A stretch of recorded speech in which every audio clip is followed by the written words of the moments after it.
नेपाळमधील महाराष्ट्रातील पर्यटक गेले होते. यामध्ये बस अपघातांमध्ये अनेक जणांचा मृत्यू झालेला आहे.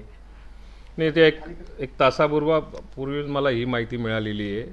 त्या दृष्टिकोनातून जिल्हाधिकारी जळगावांशी मी तातडीने संपर्क केला आणि नेपाळमध्ये एक अंदाजे 41 जी काही प्राथमिक माहिती मिळाली त्यानुसार 41 लोक पर्यटक जे होते ते दर्शनाकरता आणि पर्यटनाकरता नेपाळमध्ये गेलेले होते आणि ती बस नदीमध्ये कोसळलेल्याचं आता समजलेलं आहे आणि एक अंदाजे 15-16 डेड बॉडीज आम्हाला त्या ठिकाणी माहिती जी मिळाली ती 15 ते 16 डेड बॉडीज त्या ठिकाणी रेस्क्यू झालेल्या आहेत. मी आत्ताच रिलीफ कमिशनर उत्तर प्रदेश यांना तो निरोप दिलेला आहे.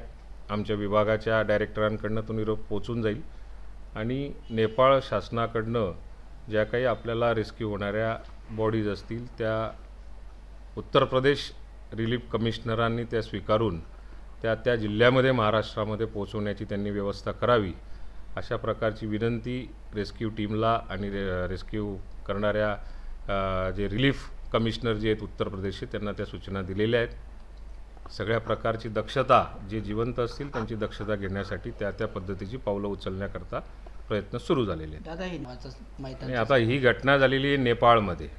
आता नेपाळमधनं जी माहिती मिळालेली आहे त्या आधारावरतीच आम्ही हे बोलतो आहे. पण जोपर्यंत कागदावरती आपल्याला सगळ्या गोष्टींची ॲथेंटिक माहिती येत नाही तोपर्यंत आपण त्या विषयावरती बोलणं योग्य नाही. सगळी गोष्टीची माहिती आपल्याला सगळ्यांना मिळेल.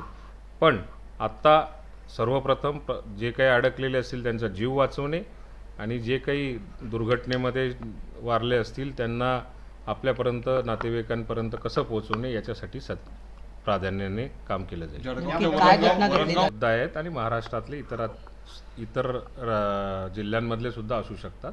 त्यात जळगाव जिल्ह्यामधले प्रामुख्याने जास्त संख्या आहे. नेमकी काय घटना घडल्याची माहिती दादा तुमच्याकडे इथे? मला एवढीच आत्तापर्यंत माहिती मिळालेली आहे की नेपाळला जाताना कुठल्या तरी एका नदीमध्ये ही बस जी ती कोसळलेली आहे. पूर्ण माहिती आल्यानंतर मी आपल्याशी बोलू शकतो.